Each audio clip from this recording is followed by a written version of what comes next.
All right, so today we're going deep on a fascinating historical account. Yeah, Chinese text. That's right. It's called Gong.pdf, and and basically what we're going to do is we're going to unpack this one moment in history Mm. through this really interesting lens. Yeah, we're kind of putting aside the usual like grand strategies and battlefield narratives that we tend to focus on, Right. and um, and looking at a really specific encounter, Mhm. and then the journey that unfolds from this encounter between Yeah. two figures whose names you probably know. Right. But we're gonna look at their initial connection. Exactly. It's Chen Gong That's right. and Cao Cao, Mm-hmm. and Chen Gong at the time was a county magistrate, and Cao Cao was at that time a wanted fugitive.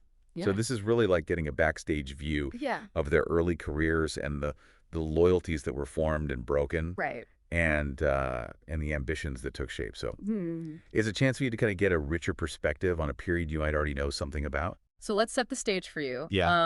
Our source, chengong.pdf, places us in Zhangmo County. And so you can imagine a local government office, Okay. and that's where we'd find Chen Gong. Right. And he was a seventh rank official, Okay. which meant he held a position of local authority administering the county. Yeah. So, I mean, not like a huge player, Right. He's in the wider scheme of things. not a major player in the political landscape of this collapsing Han dynasty, Got it. but his decisions become really significant because of what happens next. Yeah. And what happens next is pretty dramatic. So border guards bring in a suspicious individual. Yeah. This guy identifies himself as Huangku Sheng, Right. claiming to be a traveling merchant. Mm. But Chen Gong is no fool. Right. He sees through this facade Mm-hmm. and realizes that this is actually Cao, Kao Mengde. also known as Cao Mengdi, That's right. who is the man wanted nationwide for the attempt to assassinate Deng Zhuo. So talk about a charged moment. Yeah. Deng Zhuo's rule was just marked by brutality. Yeah, it was a really A horrible time. a time of upheaval. And there was a huge reward offered for Cao's capture. 1,000 gold pieces, Wow. which was just an astronomical sum, Yeah. a life-changing amount of money, Right. which really emphasizes the magnitude of the decision that Chang'an is now faced with. That's right. I mean, he knows exactly who this man is. Right. He knows the reward. Mm-hmm. And Yeah, my what goodness. must have been going through his mind at that moment. Yeah, what's going through his mind? He has, Yeah, this wanted man's life in his hands. that's right. And, it's interesting, this shift Yeah, in power dynamics. yeah, You have this lower ranking official right. who suddenly has control over this figure who would become so incredibly influential later on. Right. Right. So, but instead of just arresting him immediately, the text tells us that there's this secret nighttime meeting, and that's where things start to get interesting. Yeah, this is where we really start to see Chen Gong's Yeah. deeper motivations revealed for us. So, under the cover of darkness, Right. Chen Gong brings Cao Cao to the rear courtyard for a private conversation. Right. And his intent isn't to apprehend him at this point. It's to understand what is motivating him. Why would you risk your promising career like this? Right. Why would you Yeah. jeopardize your future? Yeah, you're a man with a future. You had a future in the Han court. Yeah. And Cal's response is kind of interesting. Yeah, it's pretty dismissive. Yeah. Like he's kind of scoffing at Chen Gong's Yeah. apparent lack of understanding of the situation. Right. He basically says, just hand me over and take the reward. Yeah, just, Yeah. go claim your 1,000 pieces of gold. Right. I'm as good as dead anyway. Right. But then Chen Gong lays it all out there. Right. This is where we really see his character Yeah. come to the forefront. Yeah. He's not Yeah. motivated by personal gain. Hmm. And he says that he's been waiting to serve a Minggong. And this isn't just any worthy leader, right? Right. This is a term that carries a lot of weight.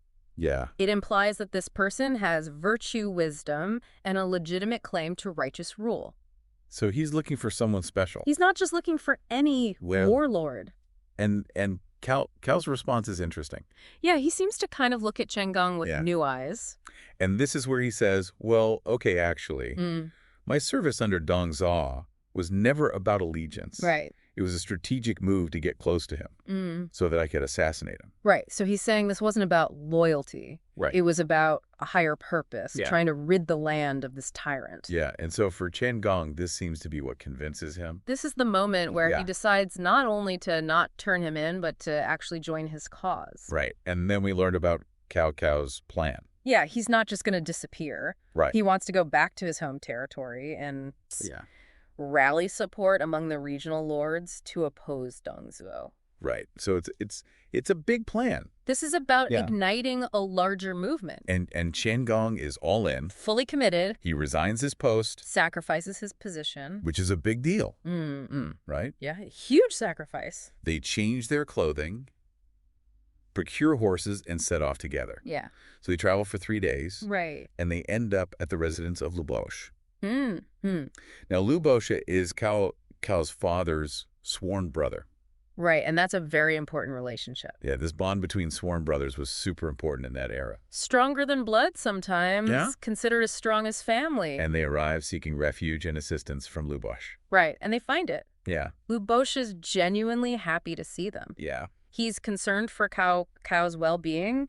He even tells him that his father has sought refuge in Chenlu. Right, and Cao Cao is super grateful and immediately introduces Chen Gong. Mm-hmm. And Lu Boche offers them shelter Offers them a place to stay. and promises a welcoming feast. Promises to make them a meal. And then the text specifically says that he departs to go buy wine for Yeah. the meal. Mm-hmm. So they're waiting there. And then a really unsettling Yeah. sound comes from behind the house, Yeah. the sound of a knife being sharpened. Uh-oh. Mm-hmm. This immediately sets off Cao's suspicion and paranoia. Yeah, he's on edge. I mean, he's a wanted man. Right. Right. Life is in danger.